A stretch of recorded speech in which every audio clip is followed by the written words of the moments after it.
Okay. Okay, we are back with part two of my interview with the prolific writer Caroline Starr Rose, and we are talking about her wonderful new book, Miraculous, and her website is up on the screen, carolinestarrose.com. If you have not visited her website, you are missing out on a treat. If you do not subscribe to her newsletter, you are missing out on a treat. It's like little nuggets of wisdom hitting inbox. I kid you not. She is one inspirational writer. So follow her on her social media sites, read her newsletter, subscribe to her newsletter so that you can get to see all the wonderful things that are on her website. She is very helpful to writers, and I hope that in return, those of us who are learning from her will purchase her book so that she can keep writing. But we're going to get right back into the questions.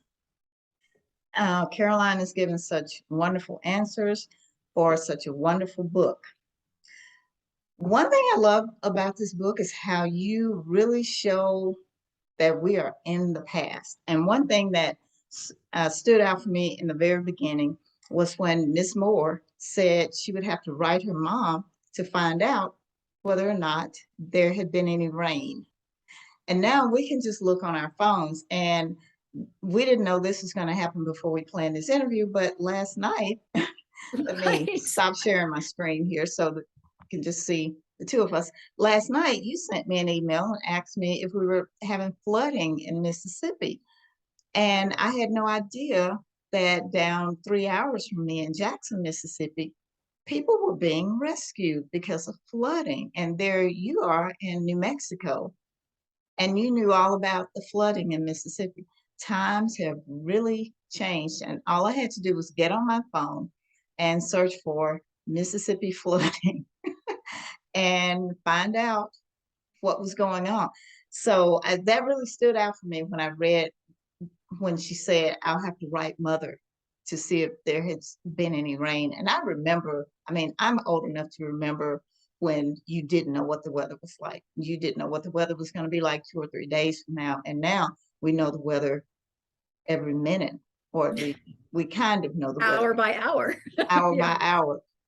So tell me, how do you pick those small little details that make such a big impact? Did any idea, or does it just come naturally? Well, I have to say, this question really delighted me because I had never in a million years thought of this as something that would be a reflection of the times. I mean, I thought, well, there would be a limitation because she wouldn't know what would be happening. I'm trying to think where she's from, Indiana, back in Indiana. So she would have to ask her mother.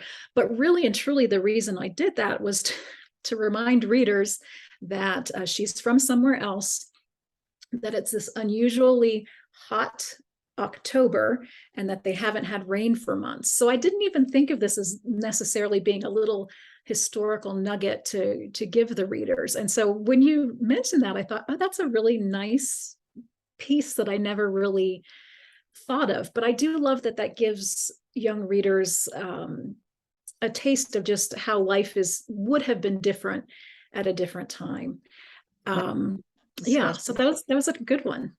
Yeah, it would make a good discussion point in a book group setting, I think. Oh yeah. Yeah. Another thing I love is how you describe your characters. You said Dr. Kingsbury, the man driving, was all elbows and knees. And I just picture him as so super skinny that his elbows and knees are just poking out. Yeah, he's And just kind you of didn't, up on the wagon. right, you didn't have to say he was skinny. You didn't say he was thin. You said he was all elbows and knees. And right then and there, a young reader is going to know, oh, he's super thin. How do you get these images to come out of your head and translate to the page?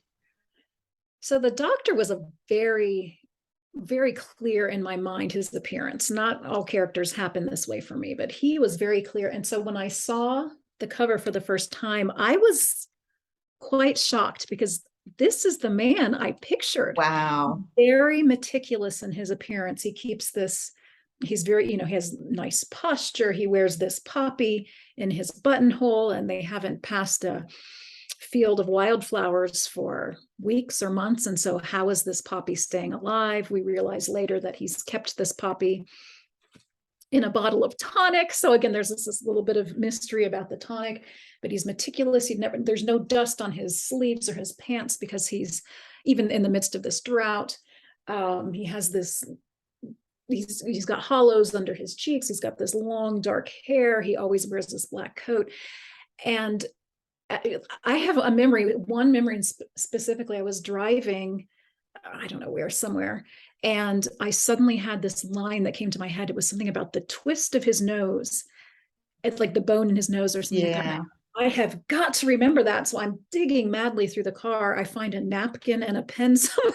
I'm writing down the twist of his nose because I couldn't forget that detail. It just felt like his again, since we never hear from him directly, he's almost like he haunts the story. And I wanted his presence and his physical appearance, because he's described probably more than physically, more than any other character. And I wanted, it's like he's lurking. Yes. And I wanted us to really be able to picture this man, though we never hear his story directly. Right. Good job. Good job. To piggyback on that about the thoughts that pop in your head, what I'll do is I'll grab my phone and I'll either email the line to myself or put it in my notes so that I can open it and get it later. So yeah, we definitely have to hold on to those nice little lines that come to us. Because if you think you're going to remember, right, you won't. No, you will not. You will not. No. Now, one of my favorite lines in Miraculous is, and I quote, "Slow down. You're rushing again. Let every sentence do its work." And when I read that as a writer, even though this is a work of fiction, when I read that, it resonated with me because I'm always in a hurry when I'm writing. But I just love that slow down. You're rushing again. Let every sentence do its work. And it was almost as if you were talking directly to me because I'm pretty sure I was probably rushing through some writing. So what is one of your favorite lines in this story? And when you wrote that section, was it a nod to writers, do you think? That whole chapter is definitely a nod to storytelling. We'll come to that in a moment. But my favorite, it's a few sentences, so I'm going to read the whole thing to you. And then I'm going to point out there are 4 words that I just love. I love how they work together. But here's the whole description. And this is Dr. Kingsbury. So I love that we've just discussed that. His long limbs would have been awkward on anyone else, yet Dr. Kingsbury moved with precision and grace. If ever his audience thundered in doubt, the doctor's response was calm. No illness was too great, no weakness too strong that his remedy couldn't bring healing. Dr. Kingsbury preached this above all. And I love that idea of no weakness too strong. I just thought that was, not to praise myself, but I thought that was really clever. When I came up with that, I thought, oh, that's I love that. The opposite, no weakness is too strong. And so that really, to me, is a fun passage. But yes, I'm absolutely speaking to writers and to myself in particular about this section. And this comes from a chapter where Jack is going to, for the first time successfully, talk at the medicine show. He's attempted this once before and failed miserably. And so now it's his job to introduce the doctor to the crowd. And that's a lot riding on his shoulders. He doesn't feel very confident in a position like this. He's just kind of a background. He feels like he's a kid who stays in the background or is at home in the background. And so the doctor is coaching him. And it's interesting that you asked about the slow down, you're rushing again. At first, I didn't relate to that myself because I am such a slow writer. And I always think, that's it's almost, shameful is a very strong word, but it's almost, I feel a little embarrassed sometimes, almost as if I'm deficient because I'm not cranking out those 40,000 words or even those 5,000 words. but I do approach my work so often almost frantically. And so maybe it's not the rushing through the words, but it's sometimes this frantic um, feeling inside that I come to my work with, and that's not beneficial to telling a story. And so to be able to tell myself, slow down there's no reason to get worked up about this. Telling a story is a many year commitment. When you're sitting down to write a novel, I really have to tell myself, do you think you can sit with this for the next 4 years or however many years this is going to be? And happily, the answer is yes, because I still think this story, I love this story. Good. I just Good. reread it and I'm like, this is a really fun, interesting, compelling, It and I'm is. involved. It's a definite reread. It's Thank you. Thank you. yes. But that chapter is interesting because the doctor is telling him, as a performer, he says something like, prick their hearts with emotion. So, these are the things we try to do as storytellers, but don't, bring them let them feel pain or sadness, but don't leave them there. You want to give them hope, which is what we do, especially writing for children. And again, this is a technique that would have been semi-manipulative in Mm-hmm. presenting this, cure-all product in the midst of a medicine show. So that was just kind of an interesting double meaning in crafting that scene. Well, it definitely spoke to me, and it was a reminder for me to slow down because I get in a hurry, especially past that midway point when you just want to finish. Yeah. And I have to remind myself just when you get to about, 60% of the novel, you can go as slowly as you went with the first 10%. There is no Exactly. point in being in a hurry. But we do, I do anyway. I get in a hurry and I have to tell myself, slow down. So I really enjoyed reading that. It was a reminder. Now, one thing I really loved too was how you were weaving in the past and the present. And some of my favorite books that have done that is Holes, The Parker Inheritance, and recently Macy Chen's Last Chance.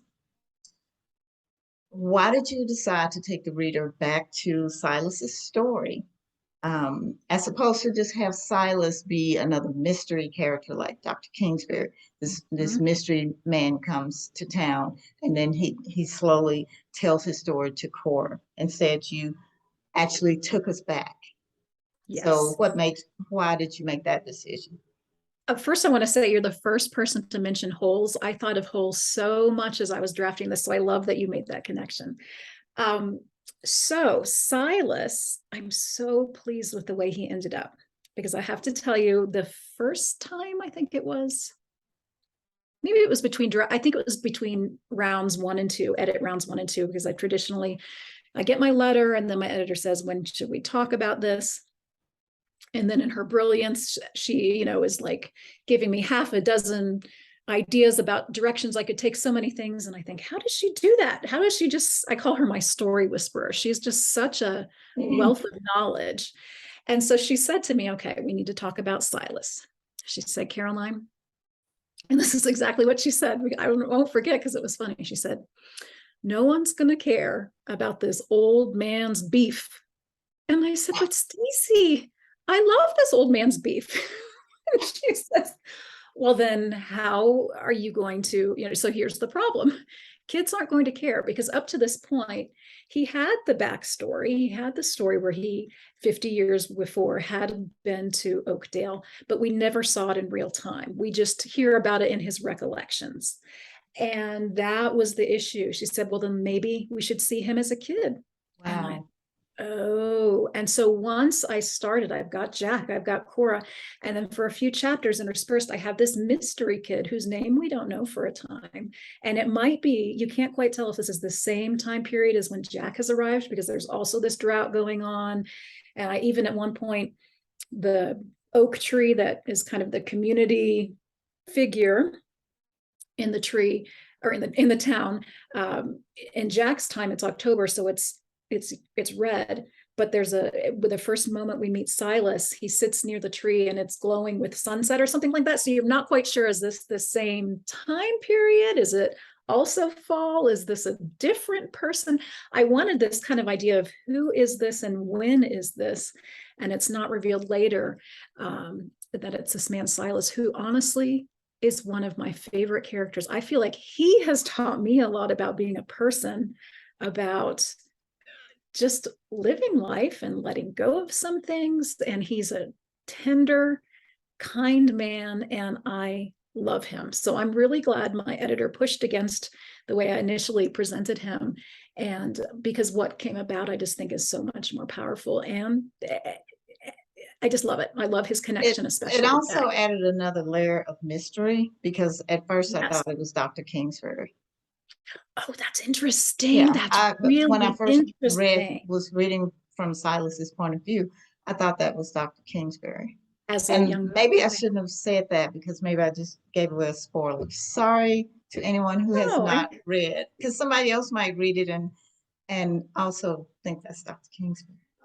that's so Okay, interesting. well, we'll move on from that. Okay. Scratch that. Pretend you didn't hear me say that. Okay, so this year we both got our first audiobooks. The High lucky five. ones, yeah, the lucky ones came out in audio, and I was just so thrilled to be able to listen to my own book. It was wonderful. How did that feel for you? It was unbelievable because, and I wonder if you have this spirit experience too. Are you ever able to separate yourself from the story to get enough distance to actually experience No, it? no, It's so no. hard because you're anticipating, okay, this is where this Yes, comes yes, next, these words or this right, right, phrase, this, right. and I hearing somebody else, I was able to get as much distance, I think, as is possible for an Yes, author. And that was so thrilling. Like I I could think that's, hear, yeah. I could like, oh, that character does, oh, and this character does that. And oh, it was really I felt I could experience it almost as a reader would. Mm-hmm. Yeah, And that that's, was really yep. satisfying. Yep. I think that's what it was for me too.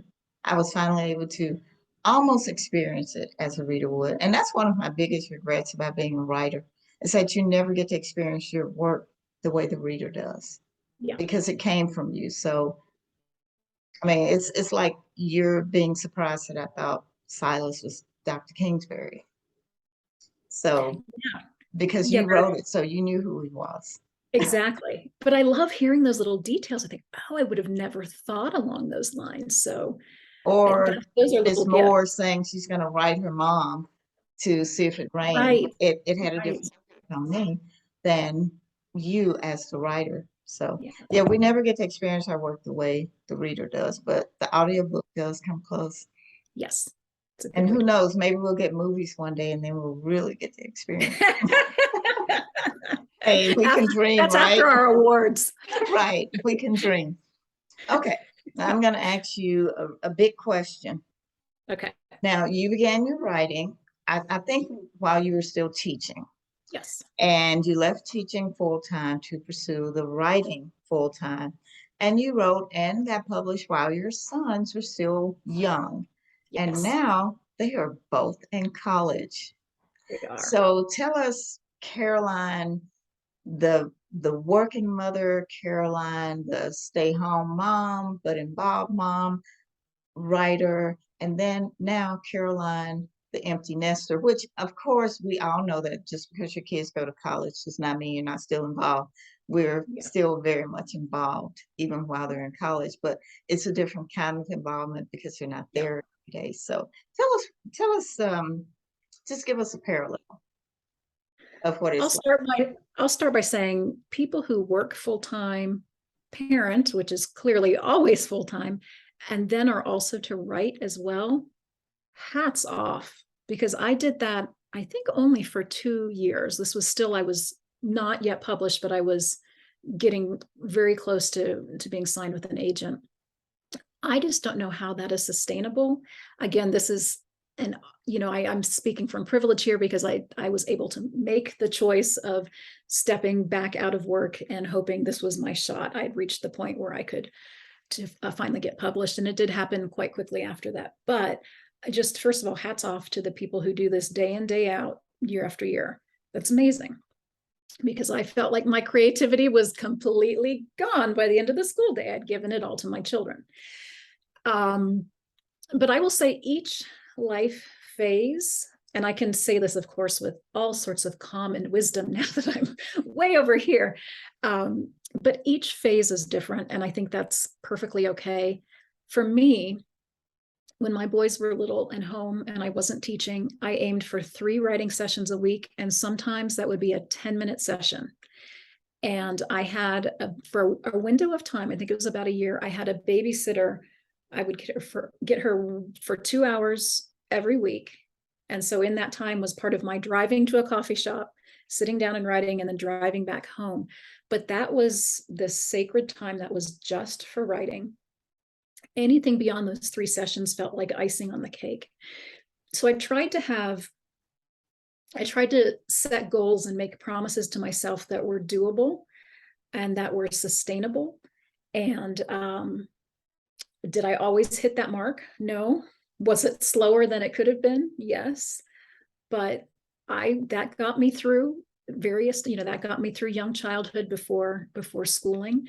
When the boys were in school, I had different schedules. I started to work. My goal was at least 2 hours minimum every day. Oftentimes it will be more than that.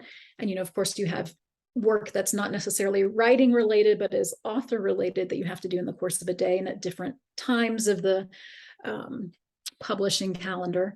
But that's kind of what I continue to hold to, this sustainable goals that are kind to myself, because I get anxious if I set a goal and then don't hit the goal, even though life happens and I might be, the writing is not this predictable thing. It's more like I had on my blog earlier this week. You are not a machine. You are more like a garden. And I need to remember that. That was very helpful for me this Oh week, my by the gosh. way. That is one. I have just been thinking about that since the first time I heard it, maybe 6 months ago. And I mean, how often do we function like machines? It's 9 o'clock. We do this until 9:45. We stand up and I think in a lot of ways we've programmed ourselves, and writing is a reminder we can't just crank things out. It is one of the most inefficient things out there. So I think the commitment to showing up and planning ahead, giving yourself the grace to realize it might not happen, but ultimately trying to keep the promises that you've made to yourself. That was something that kept me going and keeps me going now. Well, 2 things I heard: prioritize and delegate. You made your writing a priority, and you delegated Yes. some of your responsibilities so that you could make it a priority. Yes. Yes. That we should all keep in mind when we say we don't have time to write.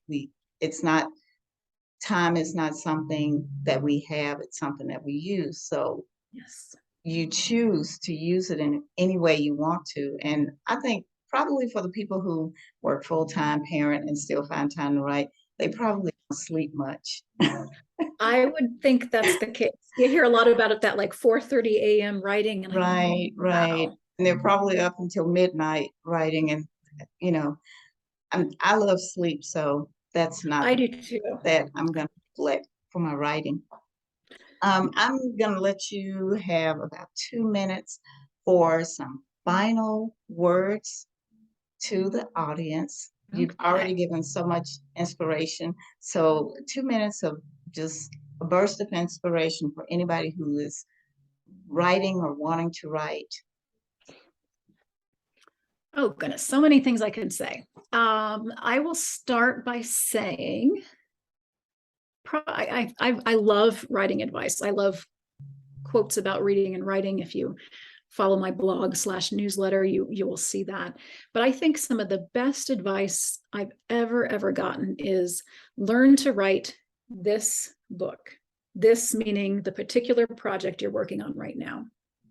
Because I am someone, I like structure, I like goals, I like challenges, I like rules.